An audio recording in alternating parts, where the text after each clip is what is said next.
वर्ष होतं 2017. राज्य रस्ते विकास महामंडळाचे व्यवस्थापकीय संचालक राधेश्याम मोपलवार यांची एक ऑडिओ क्लिप व्हायरल झाली. एक काम करून देण्यासाठी मुंबईच्या बोरिवलीतील एका भूखंडाची मागणी मोपलवार करत होते, असा संवाद त्या क्लिपमध्ये होता. त्या क्लिपच्या सत्यतेबद्दल कोणतीही पडताळणी करण्यात आली नव्हती, पण विरोधी पक्षांनी मात्र क्लिप सोशल मीडियावर व्हायरल झाल्यानंतर मोपलवारांवर कारवाई करण्याची मागणी चांगलीच लावून धरली. त्यावेळीही देवेंद्र फडणवीस हे मुख्यमंत्री होते आणि त्यांनी मोपलवारांवर थातूर-मातूर कारवाई करत त्यांच्या विरोधात भ्रष्टाचाराचा कोणताही थेट पुरावा नाही असं म्हणत त्यांना काही काळासाठी पदावरून दूर केलं. विशेष म्हणजे त्यावेळी विरोधी पक्षनेते अजितदादा पवार होते. राधेश्याम मोपलवार यांचा हजारो कोटींचा घोटाळा, राजकीय वरदहस्त आणि समृद्धी महामार्गातून त्यांनी कसे पैसे कमावले या सगळ्यांबद्दलचाच लेखाजोगा या व्हिडिओच्या माध्यमातून जाणून घेऊयात. नमस्कार, मी समीर मोरे.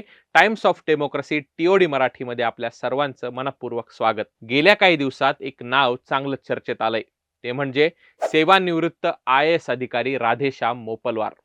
राधेश्याम मोपलवार हे राज्य रस्ते विकास महामंडळाचे माजी उपाध्यक्ष आणि व्यवस्थापकीय संचालक होते.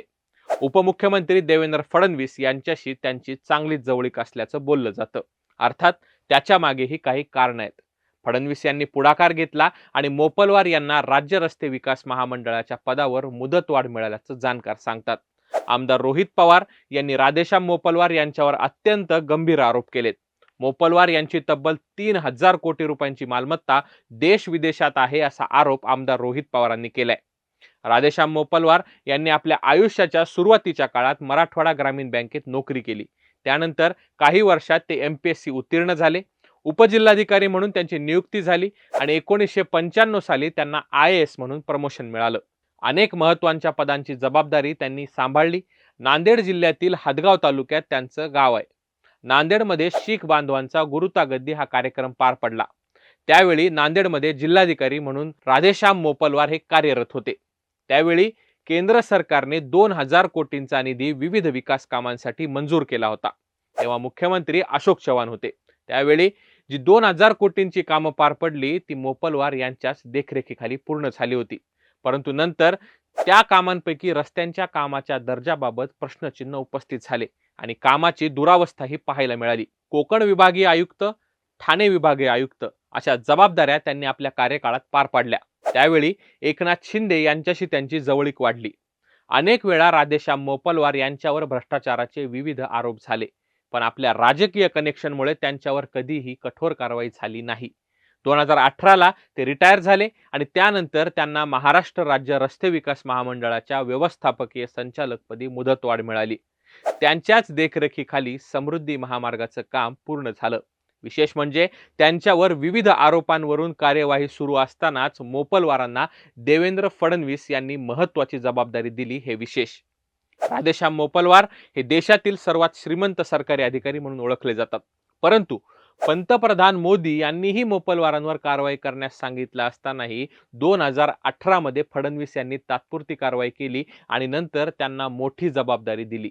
तसेच निवृत्त झाल्यानंतरही एकनाथ शिंदे यांच्या वॉर रूमचे हेड म्हणून ते कार्यरत आहेत असं देखील रोहित पवार यांनी म्हणून दाखवले. तसेच त्यांच्या संपत्तीचा उल्लेख करताना समृद्धी महामार्गामध्ये पॅकेज क्रमांक 11चं काम गायत्री प्रोजेक्ट या कंपनीला देण्यात आलं होतं. 1900 कोटी रुपयांचं हे काम होतं. गायत्री प्रोजेक्टनं हे काम नाकारलं. त्यानंतर हुजूर मल्टी प्रोजेक्टला ते काम दिलं गेलं. हुजूर मल्टी प्रोजेक्ट या कंपनीमध्ये एकूण 1,52,00,000 शेअर्स आहेत. त्यापैकी 23 लाख शेअर्स हे मोपलवार यांच्या कुटुंबाकडे असल्याचा गंभीर आरोप रोहित पवारांनी केलाय. विशेष म्हणजे मोपलवार यांची मुलगी तन्वी तिच्याकडे 3,98,000, त्यांचा भाऊ सदानंद मोपलवार यांच्याकडे 23, तर हुजूर मल्टी प्रोजेक्टचे 4,98,000 समभाग असणारी मेलोरा इन्फ्रा ही कंपनी त्यांची मुलगी तन्वी मोपलवार यांचीच आहे असा थेट आरोप कागदपत्रांसहित आमदार रोहित पवारांनी केलाय.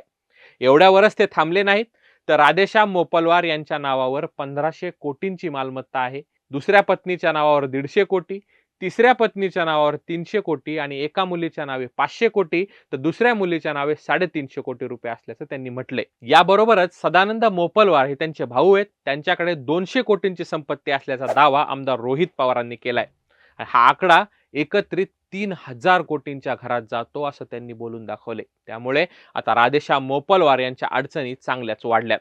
महायुतीचं सरकार असताना अजितदादा विरोधी पक्षनेते होते आणि विरोधी पक्षनेता असताना अजितदादांनी मोपलवारांच्या प्रकरणाची चौकशी करावी यासाठी पंतप्रधानांच्या कार्यालयाकडूनही पत्र आले असताना त्यांच्यावर कारवाई का होत नाही, मोपलवार यांना पदावरून का हटवलं जाऊ शकत नाही असा प्रश्न देखील उपस्थित केला होता.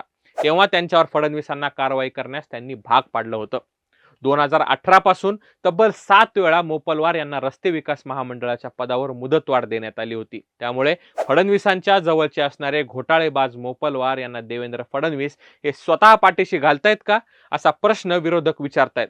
तसेच समृद्धी महामार्गाच्या कामाच्या दर्जाबाबत नुकतेच काही व्हिडिओज देखील समोर आलेत.